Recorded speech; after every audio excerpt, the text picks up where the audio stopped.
하나님께서는 아브람과 사라에게 자손을 주시겠다고 여러 차례에 걸쳐서 약속을 하셨습니다. 창세기 12장 2절에 내가 너로 큰 민족을 이루고 내게 복을 주어 내 이름을 창대하게 하리니 너는 복이 될지라. 창세기 13장 16절에서도 내가 네 자손이 땅의 티끌과 같게 하리니 사람이 땅의 티끌을 능히 셀 수 있을진데 네 자손도 세리라.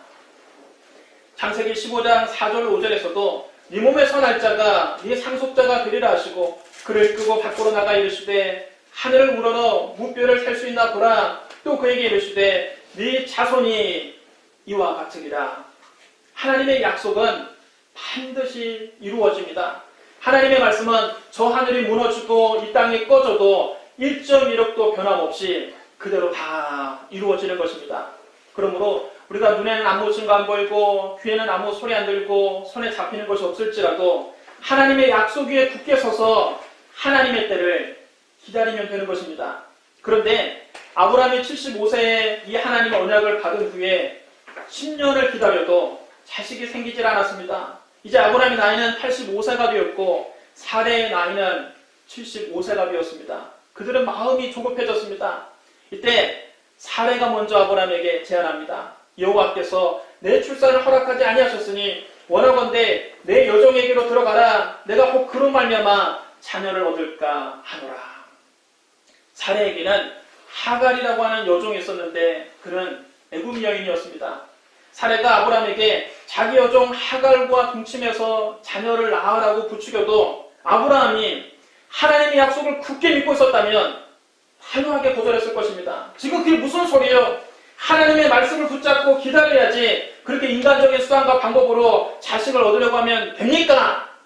하나님의 때가 언제가 됐든 나는 오직 당신을 통해서만 자녀를 얻고 싶구려.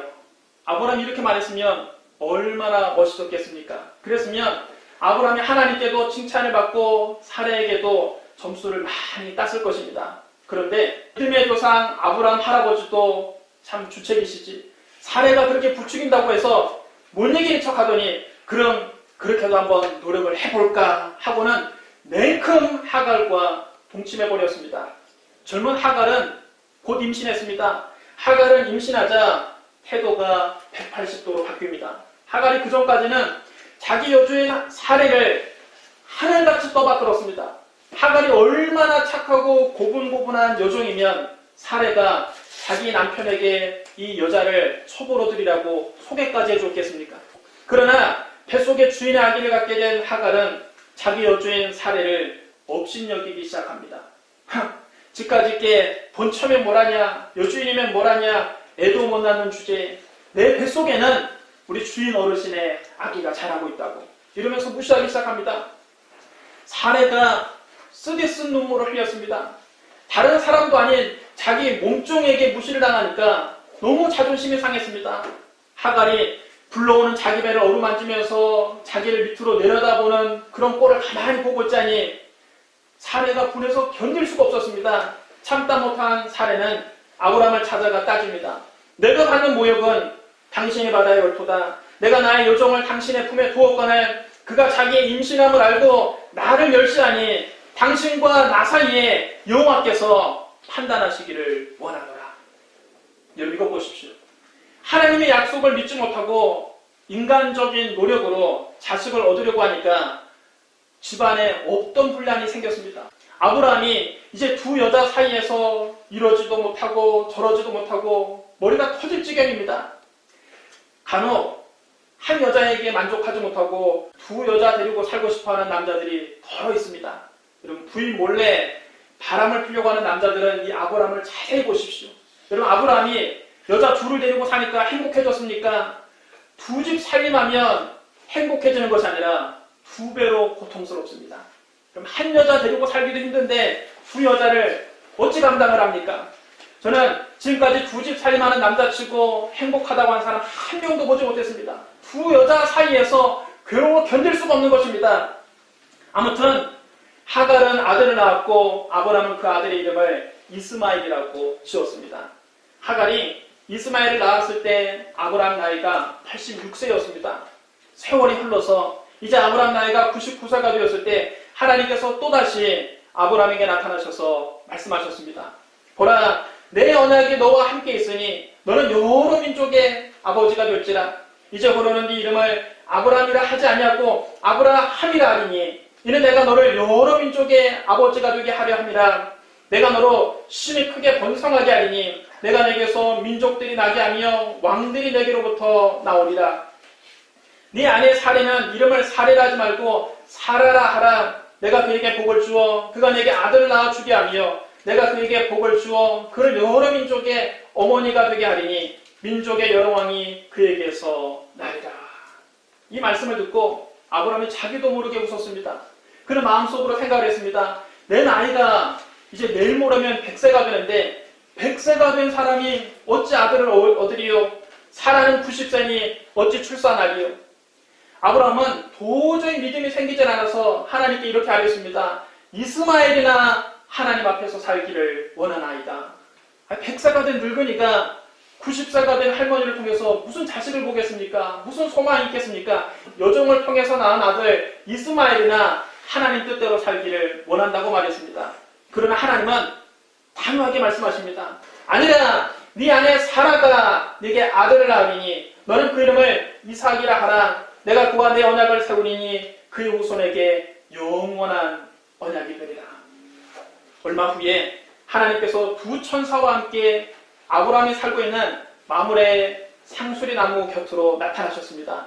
아브라함이 자기 집 앞을 지나가는 나그네들을 발견하고 자기 집으로 모셔다가 송아지 요리와 버터와 우유를 정성껏 대접했습니다. 아브라함이 하나님을 극진히 대접하자 하나님께서 그것을 다 잡수시고 아브라함에게 말씀하셨습니다. 내년 이맘때에 내가 반드시 내게로 오리니 네 아내 사라에게 아들이 있으리라.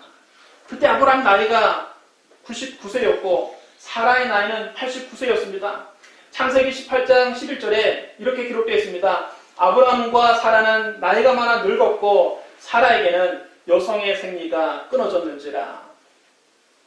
폐경한 여성이 자식을 낳는다는 것은 의학적으로 불가능한 일입니다. 상식적으로 말이 안 되는 얘기입니다. 사라가 장막문에 숨어서 듣고 있다가 너무 어이가 없어서 속으로 웃었습니다. 내가 노쇠하였고 내 주인도 늙었으니 내게 무슨 즐거움이 있으리요. 그러나 하나님 아브라함에게 말씀하십니다. 사라가 왜 웃으며 이르기를 내가 늙었거늘 어떻게 아들을 낳으려 하느냐. 여호와께 능하지 못한 일이 있겠느냐. 기한이 이를 때에 내가 내게로 돌아오리니 사라에게 아들이 있으리라. 사라는 자기의 생각을 하나님께 들키자 너무 두려워서 손살을 치며 부인했습니다. 아니요, 제가 웃지 않았습니다. 아니라 네가 웃었느니라. 그런데 하나님께서 말씀하신 대로 사라를 돌보셨습니다. 그래서 이듬해 90세가 된 할머니 사라가 100세가 된 할아버지 아브라함에게 아들을 낳아줍니다. 여러분, 이것은 기적입니다. 하나님의 능력이 아니고는 불가능한 일입니다. 의학적으로는 임신이 전혀 불가능한데 하나님께서 말씀하신 대로 사라를 돌보심으로 아브라함 나이 100세에 사라의 나이 90세에 아들을 낳게 된 것입니다. 이 일은 인간의 노력으로 된 것이 아니라 전적으로 하나님의 은혜로 된 일입니다. 아브라함이 그 아들의 이름을 이삭이라고 지었습니다. 이삭이라는 이름은 웃음이라는 뜻입니다. 아브라함 나이 99세에 사라의 나이 89세에 내년 이맘때에 너희에게 아들이 있으라는 하나님 말씀을 듣고는 아브라함도 웃고 사라도 웃었습니다. 그때는 하나님 말씀이 어이가 없어서 웃었습니다. 안 믿어져서 웃었습니다. 그런데 아브라함 나이 100세에 떡두꺼비 같은 아들 낳고 보니까 너무 기뻐서 웃음이 나왔습니다. 너무 행복해서 웃음이 터져나왔습니다. 너무 감사해서 웃음이 나왔습니다. 사라는 그 아들 이삭을 품에 안고 행복에 겨워서 이렇게 말했습니다. 하나님 나를 웃게 하시니 듣는 자가 다 나와 함께 웃으리로다. 사라가 자식들을 젖먹이겠다고 누가 아브라함에게 말하였으려마는 아브라함의 노경에 내가 아들을 낳았도다. 아브라함 나이 100세에 사라 나이 90세에 낳은 이 아들은 이 가정에 큰 기쁨과 웃음을 가져다 주었습니다. 그런데 이렇게 귀한 아들 이삭이 자라나 이제 젖을 뗄 때가 되었습니다. 우리 나이로 한 3살 정도 돼서 이제 젖을 떼게 되었는데 이삭이 젖을 떼던 날에 아브라함이 너무 기뻐서 동네 잔치를 베풀었습니다. 그런데 사라가 보니까 한쪽 구석에서 이스마엘이 그 어린 이삭을 눌리고 때리고 꼬집고 괴롭히고 있는 것입니다. 이스마엘 입장에서는 이 이삭이 얼마나 얄밉겠습니까? 이삭이 태어나기 전까지는 이스마엘이 이 집안의 유일한 희망이었습니다. 이스마엘은 그때까지 아버지 아브라함과 온 집안 식구들의 귀여움을 독차지했습니다. 하지만 이삭이 태어나자마자 이스마엘은 하루아침에 찬밥 신세가 되고 만 것입니다. 골인한 이스마엘은 사람들이 안 보는 틈을 타서 이삭을 놀리고 때리고 꼬집고 괴롭혔습니다. 그 모습을 공교롭게도 사라가 보게 됩니다. 사라가 그 모습을 보고 눈이 뒤집혔습니다. 화가 난 사라가 아브라함을 찾아가 따집니다. 이 여종과 그 아들을 내쫓으라. 이 종의 아들은 내 아들 이삭과 함께 기업을 얻지 못하리라. 아브라함이 이 일로 매우 근심이 되었습니다. 왜냐하면 이스마엘도 아브라함 입장에서는 자기 아들이거든요. 사실은 이스마엘이 큰아들입니다. 하지만 하나님께서는 아브라함에게 말씀하십니다. 네 아이나 네 여종으로 말미암아 근심하지 말고 사라가 네게 이른 말을 다 들으라. 이삭에게서 나는 자라야 네 씨라 부를 것임이니라. 여러분 따라하셔야 합니다. 이삭에게서 나는 자라야 네 씨라 부를 것임이라. 창세기 22장 18절에서 하나님께서는 아브라함에게 이렇게 말씀하셨습니다. 네 씨로 말미암아 천하 만민이 복을 받으리니 이는 네가 나의 말을 준행하였습니다. 이 두 말씀을 종합하면 이삭에게서 나는 자라야 아브라함의 자손이라 불릴 수가 있고 아브라함의 자손으로 말미암아 천하 만민이 복을 받게 된다는 뜻입니다. 그럼 여기에서 이삭에게서 난 자는 과연 누구를 가리키는 말씀입니까? 구약성경과 신약성경을 이어주는 마태복음 1장은 우리가 잘 아는 대로 예수님의 족보로 시작됩니다. 아브라함과 다윗의 자손 예수 그리스도의 계보라.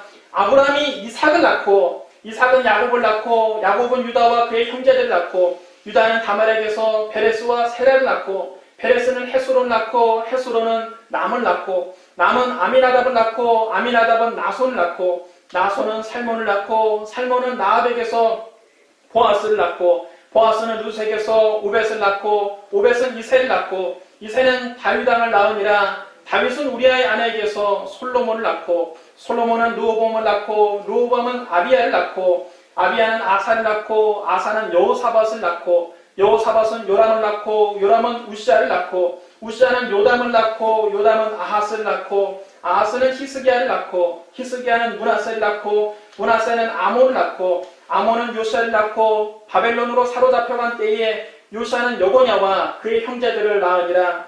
바벨론으로 사로잡혀간 후에 여고냐는 스알디엘을 낳고 스알디엘은 수룹바벨을 낳고 수룹바벨은 아비웃을 낳고 아비웃은 엘리야김을 낳고 엘리야김은 아소르를 낳고 아소르는 사독을 낳고 사독은 아킴을 낳고 아킴은 엘리웃을 낳고 엘리웃은 엘르아살을 낳고 엘르아살은 mat단을 낳고 mat단은 야곱을 낳고 야곱은 마리아의 남편 요셉을 낳았으니 마리아에게서 그리스도라 칭하는 예수가 나시니라. 할렐루야.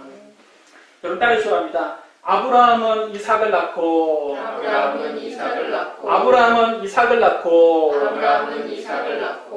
아브라함에게는 분명히 두 명의 아들이 있었습니다. 이스마엘과 이삭 모두 아브라함의 씨입니다. 아브라함의 자식입니다. 그러나 이스마엘은 예수 그리스도의 계보에 들어가지 못했습니다.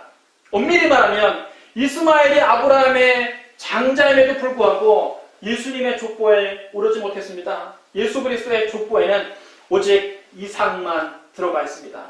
왜냐하면 예수 그리스도는 이스마엘에게서 난 자가 아니라 이삭에게서 난 자이기 때문입니다. 그러므로 이삭에게서 난 자라야 아브라함의 자손이라 부를 것이고 아브라함의 자손으로 말미암아 천하 만민이 복을 받으리라는 이 약속은 모두 다 우리 주 예수 그리스도를 가리키는 약속입니다. 갈라디아서 3장 16절에 이렇게 기록되어 있습니다. 이 약속들은 아브라함과 그 자손에게 말씀하신 것인데 여럿을 가리켜 그 자손들이라 하지 않냐고 오직 한 사람을 가리켜 네 자손이라 하셨으니 곧 그리스도라.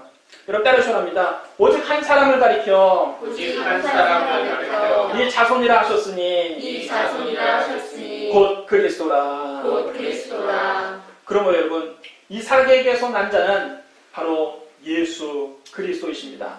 아브라함은 이 하나님 말씀에 순종해서 이튿날 아침 일찍 일어나 떡과 물 한 가죽 부대를 가져다가 하갈의 어깨에 메어준 다음 하갈과 이스마엘을 그 집에서 내보냈습니다. 신약 성경은 이 사건을 이렇게 해석합니다. 갈라디아서 4장 21절로 31절 여러분 잘 들어보시기 바랍니다. 내게 말하라. 율법을 잊고자 하는 자들아 율법을 듣지 못하였느냐. 기록된 바 아브라함에게 두 아들이 있으니 하나는 여종에게서 하나는 자유 있는 여자에게서 낳다 하였으며 여종에게서는 육체를 따라 낳고 자유 있는 여자에게서는 약속으로 말미암았느니라. 이것은 비유니 이 여자들은 두 언약이라. 하나는 신의 산으로부터 종을 낳은 자니 곧 하갈이라. 이 하갈은 아라비아에 있는 신의 산으로부터 지금 있는 예루살렘과 같은 곳이니 그가 그 자녀들과 더불어 종노릇하고 오직 위에 있는 예루살렘은 자유자니 곧 우리 어머니라. 기록된 바 잉태하지 못한 자여 즐거워하라. 산고를 모르는 자여 소리질러 외치라. 이는 홀로 사는 자의 자녀가 남편 있는 자의 자녀보다 많음이라 하였으니 형제들아 너희는 이삭과 같이 약속의 자녀라. 그러나 그때에 육체를 따라 난 자가 성령을 따라 난 자를 박해한 것 같이 이제도 그러하도다. 그러나 성경이 무엇을 말하느냐. 여종과 그 아들을 내쫓으라. 여종의 아들이 자유 있는 여자의 아들과 더불어 유업을 얻지 못하리라 하였느니라. 그런즉 형제들아 우리는 여종의 자녀가 아니요 자유 있는 여자의 자녀니라. 이런 놀라운 해석입니다. 아브라함에게는 분명 두 아들이 있었습니다. 하나는 여종에게서 하나는 자유인에게서 태어났습니다. 여종에게서 난 이스마엘은 육체를 따라서 태어났지만 자유인에게서 난 이삭은 하나님의 약속을 따라서 태어났습니다. 이스마엘은 인간적인 노력을 통해서 태어났습니다. 그러나 이삭은 전적으로 하나님의 은혜로 태어났습니다.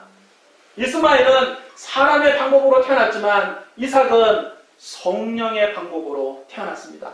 신약 성경은 아브라함의 두 아내를 두 언약에 비유했습니다. 하갈은 옛 언약 곧 구약을 상징하고 사라는 새 언약 곧 신약을 상징합니다. 하갈은 율법을 상징하고 사라는 복음을 상징합니다. 율법은 모세가 시내산에서 받았지만 복음은 예수 그리스도의 갈보리 십자가에서 시작됐습니다. 하갈은 여종이지만 사라는 여주인인 것처럼 모세는 하나님의 종이지만 예수 그리스도는 하나님의 아들로서 주인이십니다. 하갈이 사라에게 속한 것 같이 율법은 복음에 종속되는 것입니다. 하갈은 종을 낳았고 사라는 자유자를 낳았습니다. 이와 같이 율법은 사람들을 종노릇하게 합니다. 그러나 복음은 우리를 자유롭게 하는 것입니다. 율법은 사람들을 죄와 사망의 법으로 묶어서 구속하고 있지만 그리스도 예수 안에 있는 생명의 성령의 복음은 죄와 사망의 법에서 우리를 해방시킵니다.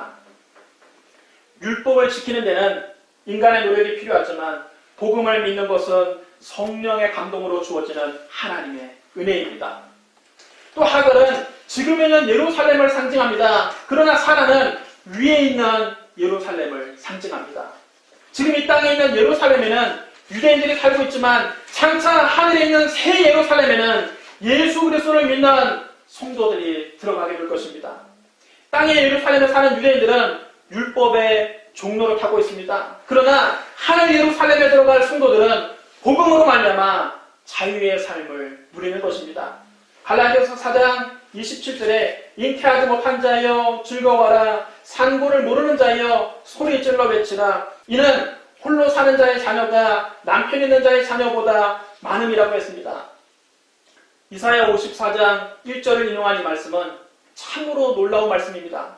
89세가 될 때까지 자식을 낳지 못한 사라는 잉태하지 못한 자, 산고를 모르는 자, 홀로 사는 자와 같았습니다. 이에 비해서 아브라함의 첩으로 이스마엘을 낳은 하갈은 남편 있는 여자와 같았습니다. 하지만 잉태하지 못한 자, 산고를 모르는 자, 홀로 사는 자의 자녀가 남편 있는 자의 자녀보다 더욱 많을 것이라고 성경은 말씀하셨습니다. 이는 아브라함의 육적인 후손보다 영적인 자녀가 훨씬 더 많을 것이라는 것을 예견한 말씀입니다. 실제로 아브라함의 육적인 후손인 유대인은 지금 다 합쳐봐야 2천만 명도 안 되지만 예수 그리스도를 믿음으로 아브라함의 영적인 자손이 된 그리스도인들은 오늘날 전 세계에 22억 명이나 있습니다. 하나님께서 아브라함에게 하늘을 우러러 무뼈를 셀 수 있나 보라, 네 자손이 이와 같으리라 하신 약속이 그리스도인들을 통해서 그대로 이루어진 것입니다. 아브라함의 영적인 자손들, 바로 저와 여러분같이 예수 그리스도를 믿고 하나님 자녀가 되어서 아브라함의 영적인 후손이 된 사람들은 하늘의 별과 같이 많아진다는 이 예언의 말씀은 그대로 이루어졌습니다. 그런데 육체를 따라난 자가 성령을 따라난 자를 박해했습니다. 이스마엘이 이삭을 놀리고 꼬집고 괴롭혔습니다. 오늘날에도 율법과 의식을 중요시하는 거짓 교사들이 예수 그리스도의 십자가 복음을 믿고 구원받은 약속의 자녀들을 괴롭히고 있습니다. 그들은 우리에게 말합니다. 거짓말을 말합니다. 예수만 믿어서는 구원받을 수 없다고 예수 믿는 사람들을 조롱합니다. 율법으로를 정죄하고 때리기도 합니다. 혹여 교회와 그리스도인들이 조금만 잘못을 저지르면 그것을 침소봉대해서 마치 모든 교회가 다 썩었고 모든 예수 믿는 사람들은 다 부패했다고 꼬집습니다. 여러분, 이단들이 여러분 오늘날도 이스마엘이 이삭을 괴롭힌 것과 똑같은 짓을 하고 있습니다. 그들은 우리가 예수만 믿어서는 구원을 받을 수가 없고 율법을 지켜야 된다는 둥, 토요일 안식일을 지켜야 된다는 둥, 유월절을 지켜야 구원받는 둥, 이런 유대교의 관습을 강요하고 있습니다. 그런데 여러분, 성경은 뭐라고 말합니까? 여종과 그 아들을 내쫓으라. 여종의 아들이 자유에 있는 여자의 아들과 더불어 유업을 얻지 못하리라. 여러분 따라주셔야 합니다. 여종과 그 아들을 내쫓으라. 여종과 그 아들을 내쫓으라. 여종과 그 아들을 내쫓으라. 여종과 그 아들을 내쫓으라. 이단 사설은 단호하게 내쫓아야 됩니다. 하나님 은혜가 아니라 인간의 노력으로 구원받을 수 있다는 그런 생각은 우리 머릿속에서 단호하게 내쫓아야 됩니다. 예수 그리스도를 믿음으로 말미암아 구원받는 것이 아니라 율법의 행위로 구원받는다는 이단은 단호하게 내쫓아야 됩니다. 여종 하가를 통해 인간적인 노력으로 얻은 육체의 아들 이스마엘은 아브라함의 후사가 되지 못했습니다.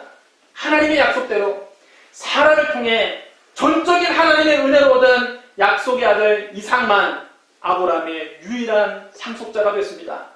인간의 노력으로 율법을 지켜서는 그 어느 누구도 구원을 받을 수 없습니다. 오직 하나님 말씀대로, 오직 하나님의 은혜로, 오직 예수 그리스도를 믿는 믿음만이 우리를 구원할 수 있습니다. 로마서 3장 20절로 24절은 이렇게 말씀합니다. 그러므로 율법의 행위로 그의 앞에 의롭다 하심 얻을 육체가 없나니 율법으로는 죄를 깨달음이니라. 이제는 율법 외에 하나님의 한 의가 나타났으니 율법과 선지자들에게 증거를 받은 것이라.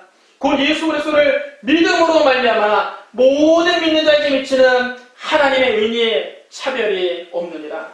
모든 사람이 죄를 범하였음에 하나님의 영광에 이르지 못하더니 그리스도 예수 안에 있는 속량으로 말미암아 하나님의 은혜로 값없이 의롭다 하심을 얻은 자 되었느니라. 할렐루야.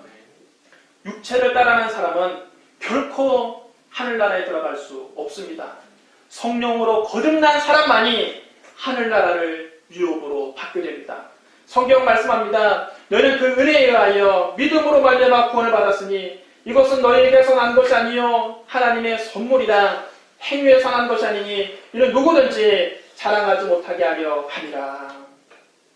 사랑하는 성도 여러분, 구원은 인간의 행위에서 난 것이 아니라 하나님의 선물입니다.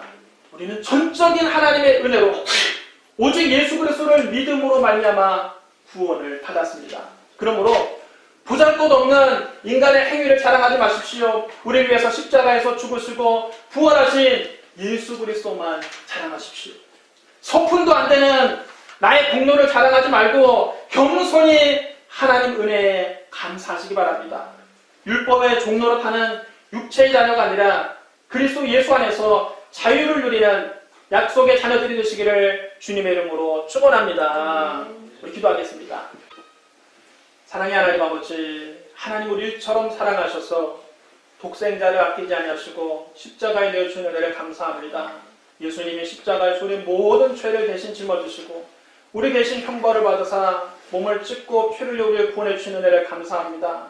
우리는 아무 공로 없습니다. 오직 예수님의 은혜, 오직 예수님의 은총으로 말미암아 구원받았습니다. 아버지 이 믿음 굳게 지키며 나아가게 하여 주시옵소서. 예수님 이름으로 감사하며 기도드리옵나이다.